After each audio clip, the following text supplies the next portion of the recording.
episódio do podcast Fora o Glamour, o podcast mais fora da caixa da advocacia que você conhece. Hoje nós chegamos ao 10º episódio dessa temporada de sucesso. Então eu queria agradecer a você aí que nos acompanha, que caminha junto conosco durante todo esse tempo para transformar a sua advocacia em algo mais leve, mostrando para vocês que nem só de glamour vive advogado, mostrando também os perrengues e os bastidores da advocacia. Bom, hoje nós vamos falar sobre um tema muito interessante, que é nada mais, nada menos do que documentos que se destacam e convence da tipografia jurídica ao impacto da inteligência artificial. E o convidado de hoje, nada mais, nada menos, é uma referência quando o assunto é comunicação visual.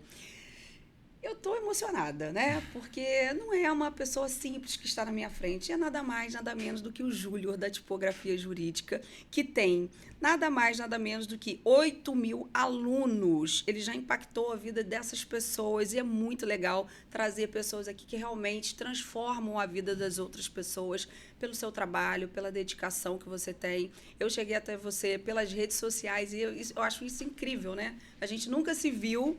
E de cara eu falei assim, eu quero comprar um curso do Júlio.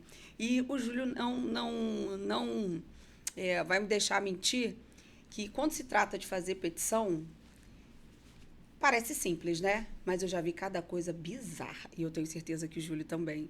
O Júlio é formado em Direito pela UF, com mais de 10 anos de experiência na Justiça Federal. Então, o Júlio estava do outro lado da mesa analisando as petições, porque, né, como servidor, estava do outro lado, olhava a petição e falava assim, meu Deus, o juiz não vai entender nada, o desembargador não vai entender absolutamente nada, eu preciso fazer algo para ajudar essas pessoas e esses advogados. Então, gente, Júlio começou a se perguntar, por que os advogados não cuidam da apresentação do seu trabalho? E eu acho que foi aí o start para que você começasse a pensar em como para que as pessoas entendessem e colocassem no papel tudo de uma forma completamente diferente do que se coloca hoje. Mostra pra gente, fala um pouquinho do seu trabalho, Júlio. Claro, exatamente, Ellen. Então, é uma longa história, né? Mas, resumindo, eu sou bacharel em Direito, então eu tenho a formação jurídica, como a maior parte da sua audiência, né, dos advogados, só que nunca cheguei a advogar, né? Porque na faculdade mesmo, eu prestei um concurso para o TRF, e ao final da faculdade eu já trabalhava, emendei numa pós e logo fui chamado para a Justiça, né? Já são 14 anos e meio, acho que eu completo 15. Olha essa cutis, olha. 14 anos e meio.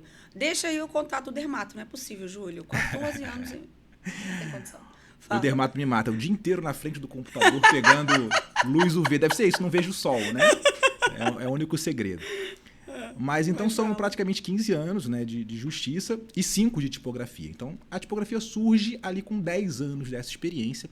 E a verdade é que desde o dia 1, desde o primeiro dia que eu tive o contato com o processo, na época ainda com os processos físicos, aquelas pilhas de processos encadernados, a gente carregava naquele carrinho para a sala das jovens advogados não têm noção disso. Eu tinha um glamour ali, não tinha? Tinha glamour e tinha também muita dor lombar, porque você tinha que carregar e era muito volume, né? Gente, era carrinho mesmo que a gente carregava pelos corredores do fórum, assim, ó. Era uma loucura. Os carrinhos de supermercado, era assim. E tinha processo que só um processo era o carrinho todo. É verdade. Processo de 12, 13, 14, 15, 20 volumes, era uma coisa absurda, né? Então, eu pegava aquilo e o meu trabalho era entender, né? Só que como recém-formado, como alguém que não tinha também essa experiência de estagiar em escritório, não tinha tanto contato, talvez, com essa maneira de o advogado se comunicar, aquilo tudo foi uma surpresa para mim. Sim. E eu pensava muitas vezes, por que colocar de forma complexa, desorganizada, longa, exagerada, algo que poderia ser muito mais simples. Então, como eu sempre fui uma pessoa didática, acho até que parte do sucesso da tipografia jurídica se deve a essa didática também, eu pensava, bom, eu me esforcei para ler, eu tive que traduzir aquela informação, depois de um tempo eu compreendi, eu pensava, por que ele não falou exatamente o que eu já compreendi? Né? Por que ele já não abreviou esse caminho? A gente faz um esforço para entender, né? Você tem que... você falou, traduzir, parece que você está lendo em outro idioma. Exato. Sabe piloto de avião? É tipo isso, né? Assim, parece que ele fala propositalmente de uma maneira que as pessoas não vão entender. Só que no caso do piloto de avião não tem problema, porque na real ele tá só dando bom dia, boa tarde e falando a temperatura. Né? No caso do advogado, o que ele mais precisa é se fazer entender. É verdade. Né? Então hoje existe essa reclamação muito comum do advogado de que o juiz ou não lê com a atenção devida, mas o que a gente precisa entender é que o advogado também tem certa responsabilidade nisso. Ambas as partes são responsáveis. Então, o advogado ele precisa fazer a sua parte. Né? Fazendo a parte dele, claro, ele precisa esperar que a outra parte também faça. Então, conta pra mim, como é que surgiu, e aí você já deu um spoiler, como é que surgiu a tipografia jurídica? Você era o cara do outro lado da mesa que tentava traduzir o que deveria ser óbvio, né? Que deveria ser dito de uma forma clara. E aí, a partir de quando você falou assim, eu vou fazer um curso, vou analisar como é que eu vou fazer para ajudar esses advogados. Como é que surgiu o Tipografia Jurídica em meio a esse caos de leitura de petição onde ninguém entendia nada? Bacana. Bom, então, eu não inventei a tipografia, tá? Então, assim, a tipografia, para quem nunca ouviu falar nessa palavra, nesse termo, é, digamos, o processo de design de texto de uma maneira geral. Então, desde os primeiros livros lá, da época de Gutenberg, século XV, XVI, se não me engano, né? Com os tipos móveis ainda, até hoje em dia, a diagramação de revistas, de sites, tudo isso tem tipografia. Onde tem texto envolvido, diagramação, layout de texto, tem tipografia. Então, eu não inventei. Eu sabia do problema, mas eu não sabia muito bem como atacar esse problema, como resolver esse problema.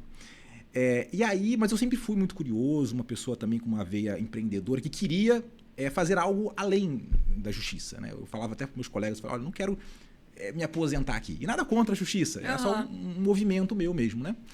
E aí eu contei isso para um amigo meu, um amigo que mora em Londres, é programador, uma história completamente diferente, né? Falando isso, falei, olha, eu queria fazer alguma coisa na internet, mas eu não sei o quê. E ele me apresentou um livro que eu não faço a mínima ideia de como ele conhecia, chamado Typography for Lawyers, tipografia para advogado. Ou seja, já tinha alguém falando sobre isso. Tá? Até hoje, talvez ele seja o único livro. A gente tem até alguns artigos meus já publicados, mas livro de tipografia para o direito, esse talvez seja o único, um livro em inglês. E quando eu li o livro, né, eu tive que importar, não tem tradução desse livro, trouxe para o Brasil e comecei a ler em inglês. E eu falei, cara, é exatamente isso. Então, o mesmo problema que eu percebi aqui, ele percebeu lá, como advogado, e ele mapeou isso no livro. Então, o que eu fiz foi trazer uma interpretação desse livro para a nossa realidade. Né? Pegou a essência ali do que ele estava dizendo. Exatamente. Para a nossa realidade do Brasil, que é diferente. Juntei uma pimenta de outras áreas que também me influenciavam, como a ciência cognitiva, né, que é a psicologia da tomada de decisão, com Kahneman. Isso é uma coisa que não está no livro. Esse livro aborda basicamente formatação mesmo. Então, eu fui em outras áreas, na experiência do usuário, no design, e comprei uma montanha de livros, assim, isso em 2020. Pandemia, né, gente? A pandemia foi o caos, mas eu acho que foi o momento de maior criatividade do ser humano, né? Porque a gente ficou trancado em casa e aí todo mundo descobriu uma vertente que nem imaginava que existia. Foi um catalisador de projetos, de coisas, né? Pra gente não pirar ali naquele momento, né? E eu com um filho pequeno, recém-nascido, de 2 meses, né? Que não dormia, eu não dormia também. Então, eu comecei a ler aquilo e produzir conteúdo, né? Na época, assim, eu não sabia onde aquilo ia dar. Eu só precisava falar sobre aquilo. Eu falei, cara, se eu for muito constante, eu falar sobre isso todos os dias, talvez, quem sabe eu não consiga construir um negócio com isso, eu não consiga ter voz, né? Não consiga falar. E hoje, como você falou, são mais de 8 mil alunos só na formação, que é nosso curso completo. Mas se for juntar com Masterclass e outros produtos menores que a gente tem, já passam de 20, 25 mil. Legal. Com certeza. Que bacana. E me diz uma coisa, você acha que as petições bem feitas, elas são lidas com mais atenção? Então, acho que a primeira questão é definir o que é uma petição bem feita. Né? Boa, fala. Porque, na real, assim, com certeza, é muito mais do que lida com atenção. Ela é compreendida mais rápido. Tá? Então, assim, as pessoas têm que quebrar esse mito de que... Tem até um conteúdo que eu já vi, que é a brincadeira, né? Cuida do meu processo com carinho. O advogado leva o processo a passear no balanço. Acho que é do Rafael. Muito bom, esqueci o nome dele, né? Muito bom. Que não é uma questão de preferência, é uma questão matemática. Sim. Se você compreende mais rápido, se você entende mais rápido, se você entende com mais clareza, você decide melhor, né? Então, é aquilo que eu falei, como piloto de avião. Se você não entende o que ele fala, bom, como é que você vai, compreender ou tomar qualquer tipo de decisão num processo? E qual que é o feedback dos seus alunos diante desse produto que você vende, da tipografia? Eu tive uma experiência, eu comprei, tá? Eu conheci ele na internet, porque eu comprei o produto, a gente aplicou no escritório, e a partir dali, até a paragrafação, não, mas tem que ser assim, tem que ter tanto de distância do par. Não quero, eu quero que fique desse jeito. Ou seja, um tópico embaixo do outro, tudo certinho para você não ficar com aquela leitura assim. Então, a própria fonte que a gente usa é uma fonte mais limpa, porque hoje o processo é eletrônico, então aquela fonte tarifada não é legal para ler. Então, assim, para a gente foi muito legal. E aí, eu já te dei meu feedback. E o feedback dos seus outros alunos? O que eles dizem? Olha, o que eu posso dizer assim, nenhum negócio, curso, se sustenta no longo prazo sem resultado de quem faz, né? Então, assim, hoje, muito do que a gente tem é de novos alunos chegando por indicação de alunos antigos que exatamente tiveram esses resultados.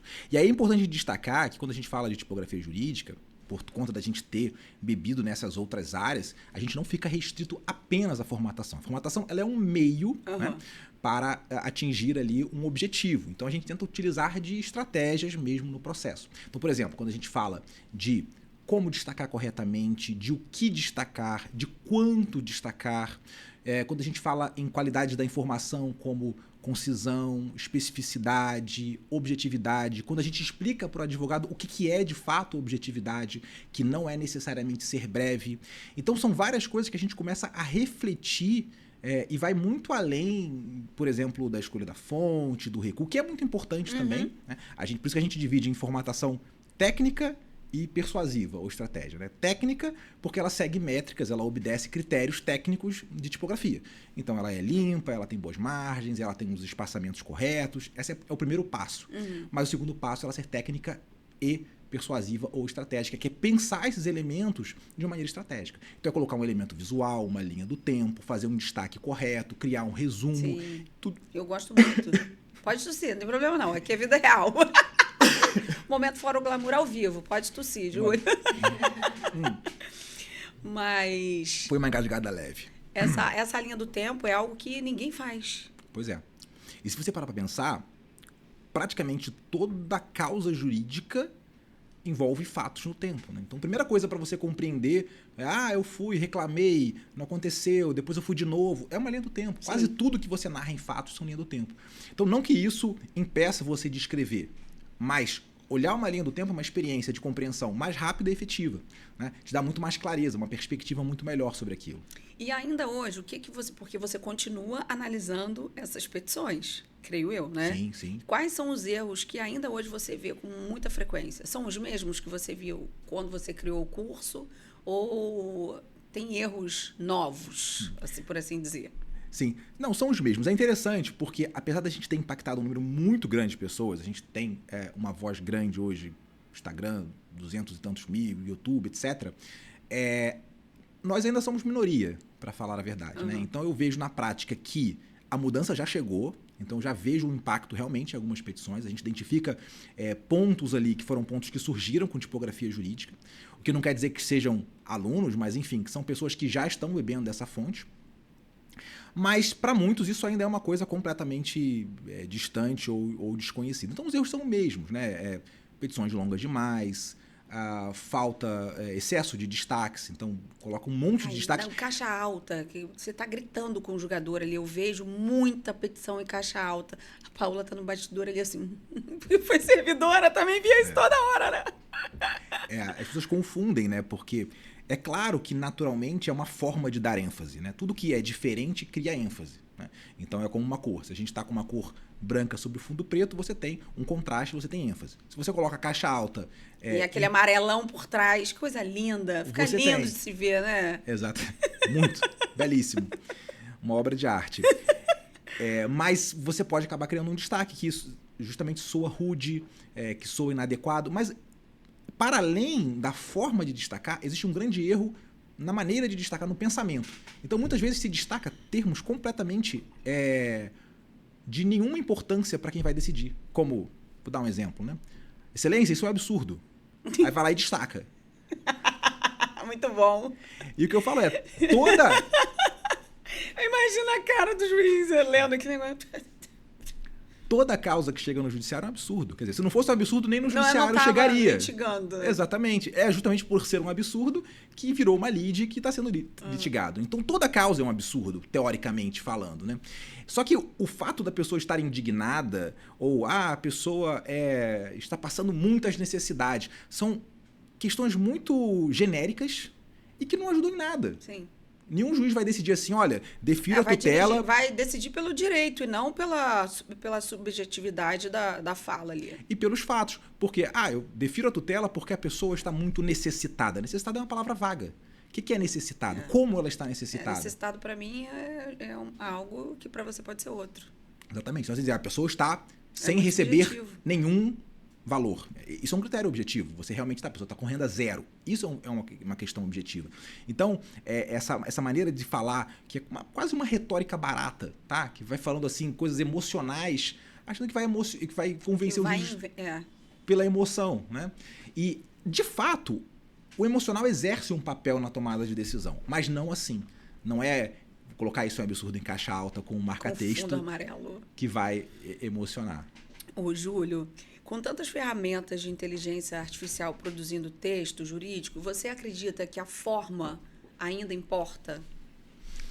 Sim, principalmente porque a inteligência artificial ainda não faz a forma, né? A gente está vivendo um momento em que as coisas andam muito rápido, então pode ser que em algum momento as pessoas vendo esse podcast já tenham inventado alguma coisa nova, né? Tá tão rápido que o que a gente falar vai ficar velho rápido. Obsoleto. Vai ficar obsoleto, né? E para quem já usou uma inteligência artificial e está vendo do que ela é capaz, né? Não dá para duvidar de nada, tá? Mas no momento, o que a gente tem é a inteligência artificial como um auxiliar do advogado para ajudar a revisar, ajudar a criar um esqueleto de redação, estruturar, lembrar de pontos que passam despercebidos, refinar aquela causa, mas a inteligência trabalha ainda apenas com texto. Então, a parte final que vou jogar esse texto no editor de texto, que precisa ser feito, né? No Word, no Docs, enfim, no que você vai trabalhar. E selecionar os pontos mais importantes, destacar os pontos mais importantes, dar uma apresentação de credibilidade, isso ainda não é feito. Se vai ser feito no futuro, não sabemos. E é o que você falou, né? Se o advogado não sabe transformar em argumentos o sentimento, não adianta colocar na inteligência artificial o texto, porque não vai falar nada com nada, né? Exato. E eu até fiz ontem um post sobre inteligência artificial, né? E vi muitos advogados falando, não, mas só advogados que não sabem advogar que usam, que é um absurdo. E a gente percebe que muitos não sabem, de fato, qual é o uso da inteligência artificial. Não sabem usar. Não sabem qual comando dar. Veja bem, eu penso, Júlio, que se a pessoa tem dificuldade em escrever, em falar o óbvio, exatamente, ela vai ter uma dificuldade muito maior em usar a inteligência artificial para ajudá-la a fazer porque ela não sabe dar o comando para a máquina. Exatamente. Ela fica de frente com o chat GPT, por exemplo, e fica assim, o que eu vou escrever aqui? O que eu quero? A pessoa não sabe o que ela quer. Eu vou te falar uma coisa pior, ela não sabe avaliar o resultado. Claro, né? Não tem um objetivo definido. Tu não vai saber avaliar o resultado, se é bom ou se é ruim. Se você não sabe escrever, você não consegue dizer se aquilo é bom ou se é ruim. Você não consegue dizer se aquilo ali é o que você queria, né? Então, as pessoas, como fazem hoje, né? O que vai acontecer é que o chat GPT vai substituir o que hoje são os modelos. Então, muitos advogados hoje protocolam modelos confiando quase que cegamente, mas sem nem saber o que está escrito ali, sem nem entender a tese que está ali. Eles apenas replicam, né? E o chat GPT vai fazer esse papel de criar os modelos. Me diz uma coisa, o advogado que usa a inteligência artificial, ele pode se destacar ainda mais se souber como humanizar e organizar visualmente os documentos que ele gera? Sim, eu acho que é o mesmo ponto do anterior, né? Assim, enquanto a IA trabalha só com texto, ela vai ajudar na parte textual, mas ela vai encontrar um limite, né? E especialmente e eu falo muito para o advogado autônomo, aquele advogado que não trabalha em escritórios de massa, porque existem vários tipos de advogado, né? Os escritórios de massa, eles também se beneficiam de causas organizadas. Justamente porque, como eles repetem muito, quanto melhor você fizer aquela causa, mais resultado você vai ter no geral. Então, a gente tem até um produto de consultoria que a gente faz lá, causas repetitivas ou causas de alta complexidade. Depois eu quero que você fale de todos os seus produtos. Sim. Vai que eu compro algum. Sim. Mais um, né? Vai que eu compro mais um. Mas fala. E então, se beneficia também. Agora, o advogado que ele é um advogado autônomo, que tem poucas causas ainda, para pensar, não faz sentido você que tem tempo para botar nas causas, né, ficar querendo, numa obsessão de otimizar tempo. Eu quero fazer a petição com o ChatGPT para ser rápido. Eu quero entregar de qualquer jeito para ser rápido. Sendo que aquele processo, aquela petição, né, inicial, geralmente, vamos falar da inicial, ela vai ficar no judiciário por 1, 2, 3 anos, às vezes, infelizmente, muito mais, né, vai ser lida por dezenas de vezes, por dezenas de pessoas diferentes, por estagiário, por assessor, pelo juiz. As pessoas perguntam, Júlio, o juiz lê petição? Claro que lê. Não em todo momento, né? Então, às vezes... É uma petição juntada. Não faz o mínimo sentido. Designação de perícia. Né? Você tem lá o setor que designa perícia. Então, existem momentos que não tem nenhum caráter ali decisório, nada que vai acontecer. Né? Então, hoje, e cada vez mais com o avanço da tecnologia, os servidores também auxiliam nessa parte. E é engraçado imaginar que as pessoas achem isso um absurdo, sendo que no próprio escritório você tem um advogado-chefe e... que não faz todas as petições o tempo todo. E às vezes o cliente contrata aquele advogado e ele delega para um estagiário fazer. E depois ele vai fazer o quê? Ele vai assinar a peça. Ele vai validar aquilo. E vai validar. Exatamente. Ele vai colocar o nome daquilo. É o que o juiz faz. Então, se ele assina, ele valida. E se ele valida, presume-se que ele leu. Entende? Então, o que falava? Mesmo o cara pergunta, eu acho que eu me perdi um pouco aqui agora. Não, eu estava dizendo se vai ou se não vai. Na verdade, se a inteligência artificial vai beneficiar os advogados ou não, nesse sentido. Me lembrei.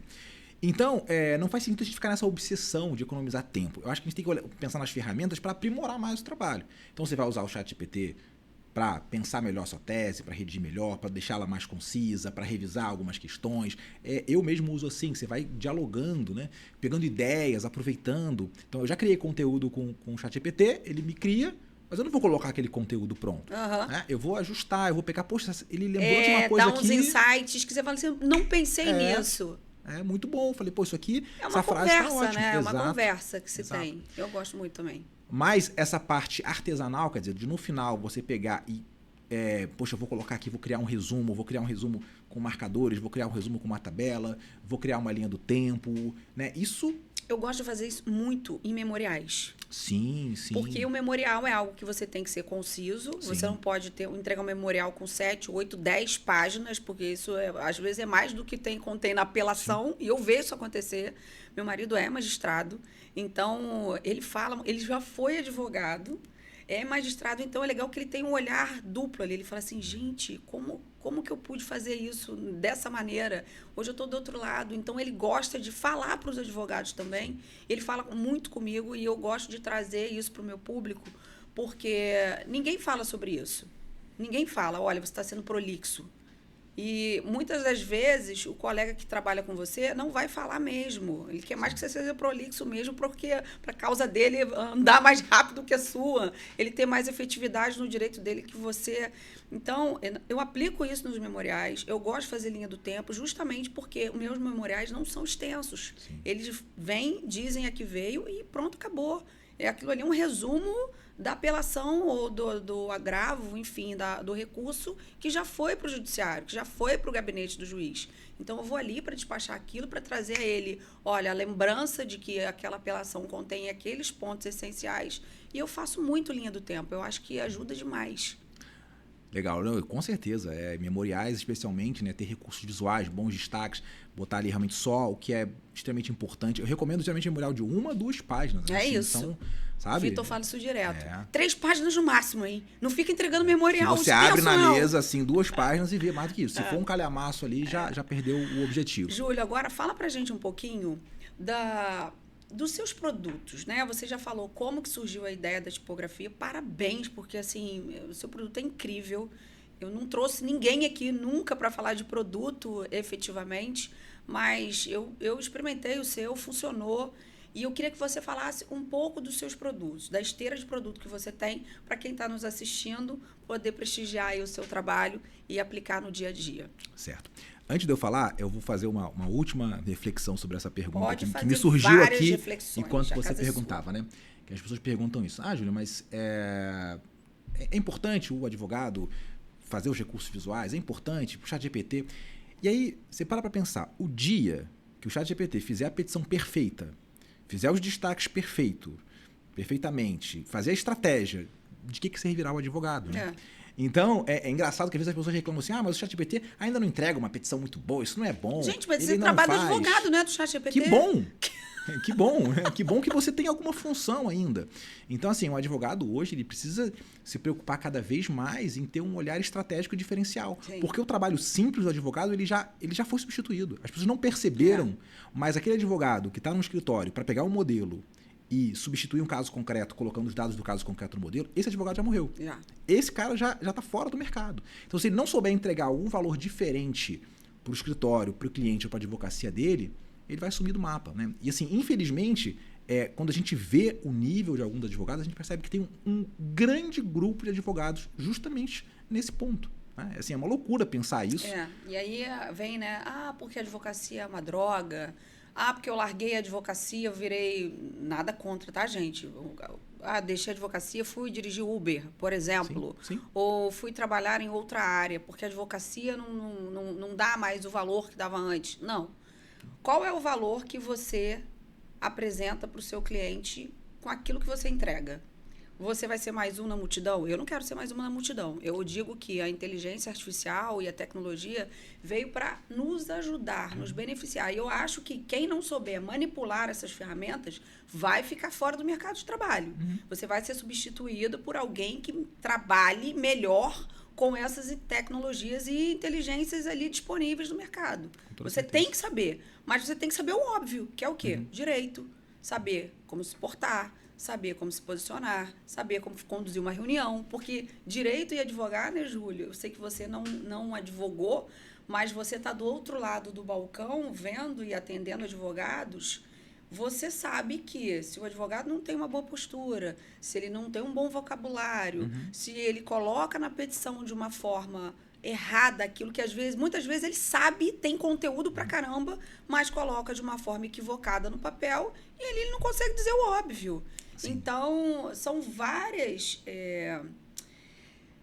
O advogado tem que ser multidisciplinar. Sim. Se ele não consegue reunir tudo dentro do trabalho dele, ele tá fora. E aí ele vai ser mais um na multidão e aí ele vai sim dirigir o Uber, ele vai fazer outra coisa e a advocacia dele não vai prosperar.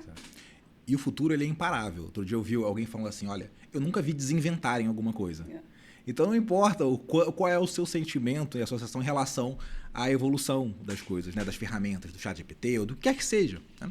Da justiça também se modernizar e também aplicar ferramentas assim. Sim, dos processos eletrônicos. As coisas não vão voltar para trás, as pessoas não vão voltar a usar a máquina de escrever. A gente tem que aceitar e ver o que a gente pode fazer com isso. Né? Então, assim, é muito melhor do que a resignação é você trabalhar com criatividade, né? Que é criatividade. Então, eu usei minha criatividade também para empreender e criar um negócio. Pode ser que em algum momento, sei lá, o serviço público pare de existir ou pare de funcionar, mas enfim, a gente tem que correr atrás das coisas, né?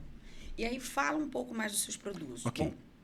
Então, a gente começa com as masterclass, que são produtos mais condensados ali, geralmente para quem acaba de chegar e quer... Você pode falar para eles lá, se você quiser falar diretamente. Maravilha. A gente tem as masterclass, que são produtos de entrada para quem chegou agora. Júlio, poxa, te conhecia, eu queria ouvir um pouco mais desse trabalho, queria melhorar os primeiros passos para melhorar, por exemplo, uma petição. E a gente tem a masterclass de petições, né?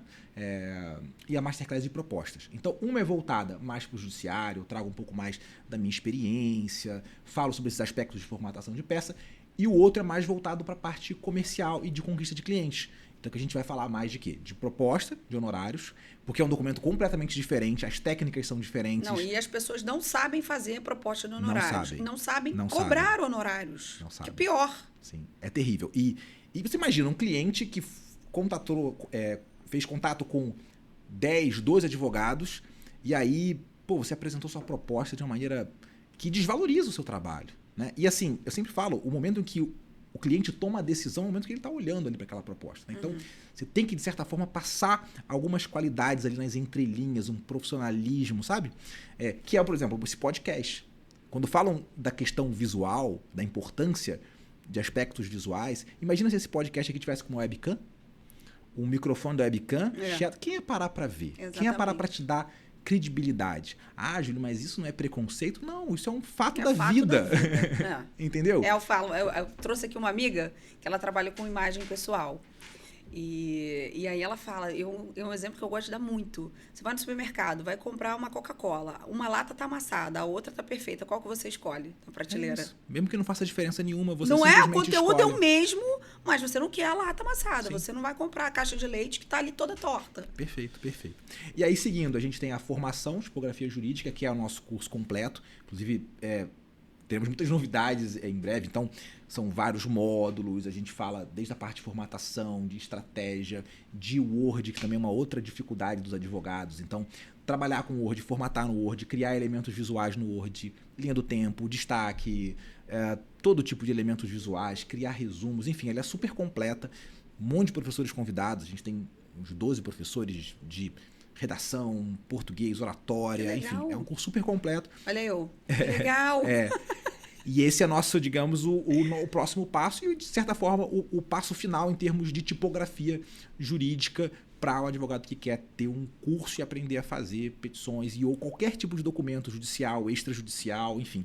Tem até médico que já me mandou mensagem falando que comprou para fazer laudo, para fazer... Tem de tudo, né?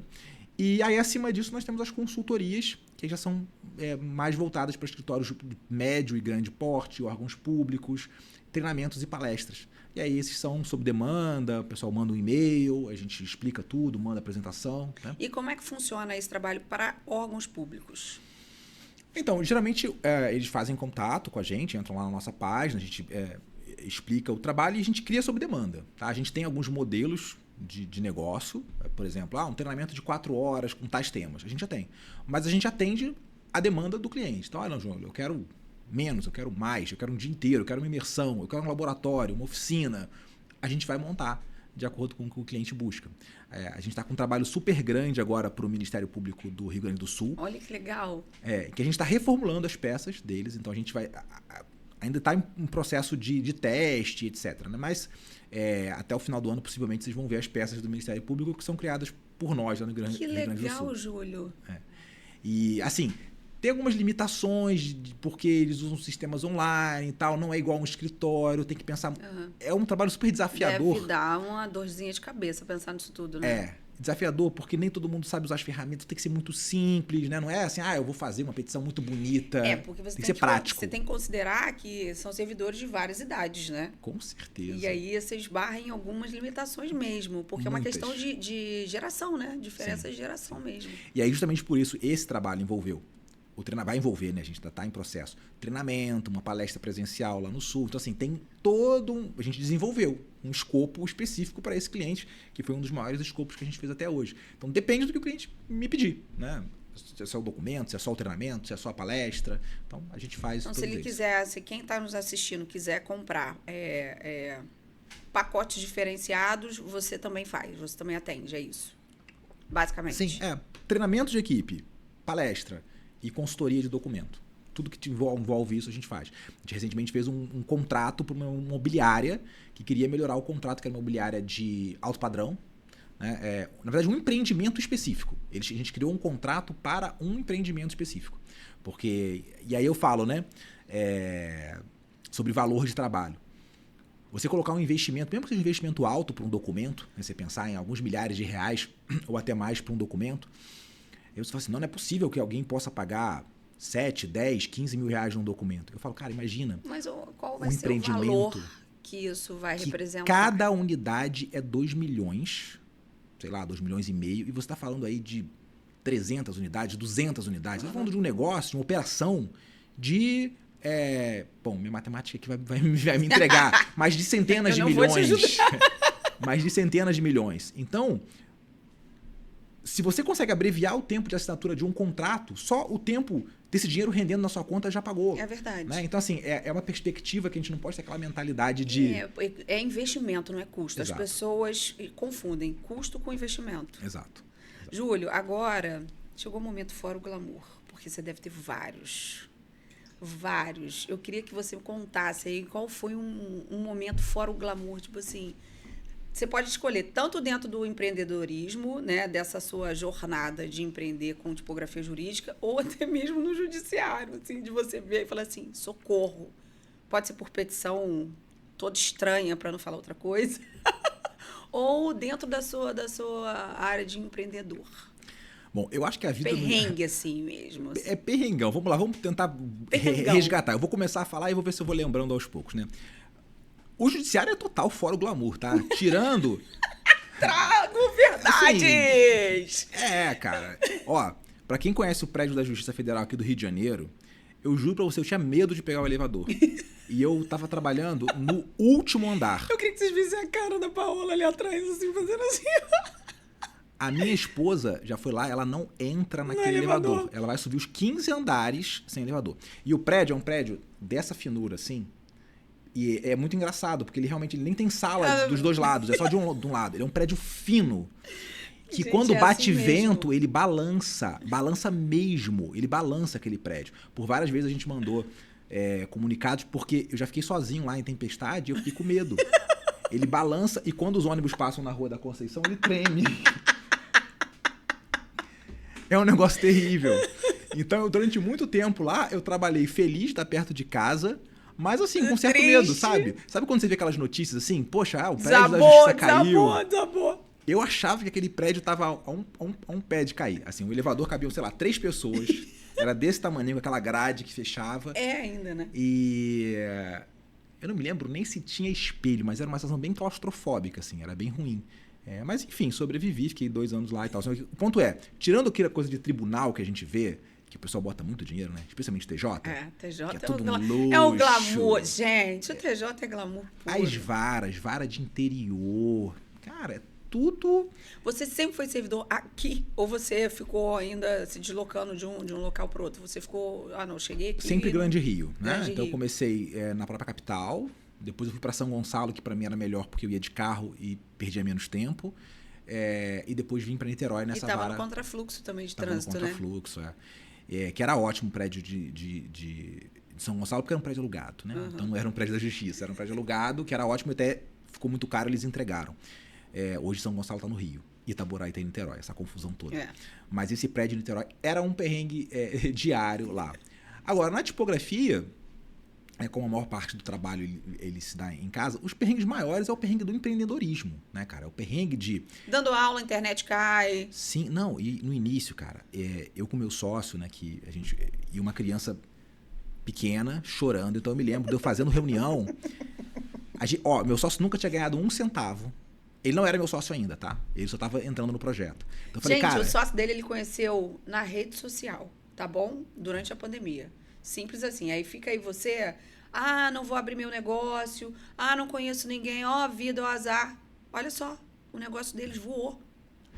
Eu vi um post dele numa comunidade e eu falei, cara, esse cara tem as habilidades que eu preciso que me faltam. Então, primeiro, até uma dica aí de critério para escolha. Né? Em vez, tem que ser muito alinhado. Tem que ser alinhado em valores e diferente em habilidades. Né? Muito bom. Então, a gente era muito alinhado. Eu percebi desde o início. A gente, inclusive, tem idade parecida, 40 anos, enfim. Gente, 40 anos. Olha. O rosto dessa criatura com 40. Fala. Obrigado. Você tem 20 anos de idade. 20 anos Chocada. De quase de justiça daqui a pouco. Mas, então a gente tinha valores parecidos e habilidades diferentes. Né? Então eu era um cara das câmeras, comunicativo, do direito, e era um cara com outro background, produto, internet, tráfego, tudo que eu não sabia e que não queria aprender também, porque eu não tinha tempo para isso. Então eu falei, cara, você topa fazer isso comigo? Eu vou fazer acontecer.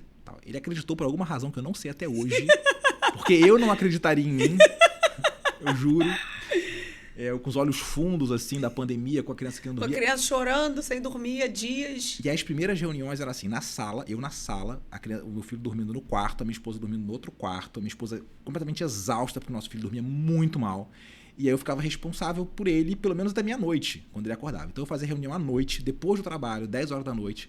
E a cada 15 minutos eu falava, peraí, Rodrigo, eu tenho que ir lá. Aí eu não fechava nada. E criança chorando no microfone. E ele ficava me esperando. Eu falei, cara, você merece hoje estar colhendo os louros disso. Porque eu voltava lá, aí ninava, botava a criança no berço. Aí voltava, pronto, vamos continuar. Aí, então, Júlio. Raciocínio, até retomar o raciocínio. Aí, então, Júlio, o que eu tava falando? Não dormiu não, peraí, foi mal. E era assim, cara. Então, eu queria te dar parabéns, entendeu? Porque nem toda mulher tem um marido que faz isso, entende? Então, parabéns pra você. Era muito perrengue. Era muito perrengue. A gente tinha que revezar a madrugada. Então, assim, como ele acordava realmente muito, né? Ela tinha que dormir pelo menos até meia-noite, 1h, para depois ela acordar também quando eu fosse dormir, né? E aí, para finalizar, também, às vezes tem umas viagens que não são tão boas, né? Às vezes você fica num hotel que alguém paga, o hotel não é bom. Voo de avião sempre é um perrengue, tá? Que é cá entre nós. Você não gosta? Não eu sou apaixonada, adoro andar de avião. Vou te mandar ir na minha Mas na Passamedo eu não gosto de andar na Passamedo, não. Peguei uma turbulência na última. Eu já peguei uma Passamedo que foi horrível, tá? Que coisa horrível. Falei, vou morrer. Também. Falei, nunca mais me chamem, nunca mais, por favor. Ô, Júlio, se você pudesse dar um conselho aqui para quem está nos assistindo, qual conselho você daria? Tenha um olhar crítico para as coisas como elas são feitas, né? Assim, não é porque tudo foi feito até hoje de uma dada maneira que aquela maneira é a melhor. Muitas vezes não. A gente replica vícios e hábitos que não são nem um pouco proveitosos ou positivos, né? E no direito eu vejo muito isso.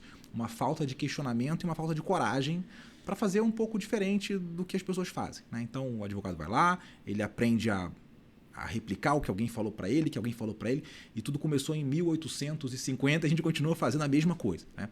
Então, a gente tem que saber separar o que é algo realmente fundamental, que é da fundação, né? Algo tradicional, uma tradição, alguma coisa importante, do que é simplesmente um hábito nocivo. E quem quiser te acompanhar, onde as pessoas podem encontrar o Júlio Xavier? Principalmente no Instagram, @tipografia jurídica, né? Tô também no YouTube, de vez em quando a gente tenta fazer, mas assim, Instagram foi onde tudo começou e é onde você vai me encontrar, Também tem um carinhozinho com o Insta, sabia? Eu tenho uma relaçãozinha de amor com o Insta, porque começou na pandemia também. Sim. Isso aqui surgiu da pandemia. Eu acho que é um pouco geracional também, né? Você tem as gerações mais antigas que estão ainda no Facebook, né? Meu pai tá no Facebook. Não sei mexer. Meu pai tá lá fazendo post no Facebook com 88 anos. Bonitinho, bonitinho. Ele faz. E as mais novas que estão indo para TikTok e outras coisas, né? Mas o Instagram talvez seja essa rede da minha idade, né? Do meu grupo, assim, e que está concentrada a maior parte dos advogados ativos, acredito eu. Bom, gente, a gente chegou ao final desse episódio. Eu ficaria aqui por horas batendo esse papo com você, Júlio. Sem brincadeira, que delícia, né? E assim, você é um cara culto, um cara jovem, né? Não tá com uma base nesse rosto. Eu tô aqui toda maquiada, gente. Passei o protetor solar. Tem um protetor solar que ele tem uma... Ele tem uma corzinha assim. Fica a dica aí. Bem, hoje nós falamos sobre como a forma como você apresenta o seu trabalho importa e muito, né? Ficou bem claro. Falamos sobre tipografia, design e clareza visual, que são, sim, estratégias para você convencer o julgador, tá? Falamos sobre que a IA pode ser uma aliada, mas com muito cuidado, porque você tem que revisar tudo que você coloca ali, porque ela alucina, mas isso é um assunto para outro episódio. E eu queria dizer para vocês o seguinte: se esse episódio fez você repensar a sua forma de escrever e de trabalhar, repassa aí para um amigo, chama alguém para assistir com você. Nós temos lá vários conteúdos muito bacanas, focados no seu crescimento pessoal e profissional. A gente já falou sobre inteligência artificial no processo criminal, já falamos sobre tipografia e inteligência artificial, trouxemos aqui professores, desembargadores, trouxe a Dara que trabalha comigo, falamos sobre parceria, posicionamento, sobre como importa a forma como você se coloca e se mostra para o mundo. Então, são 10 episódios com esse incríveis que estão lá à sua disposição. Então, vem com a gente, aperta o play e assista o Fórum Glamour Podcast. Até o próximo episódio.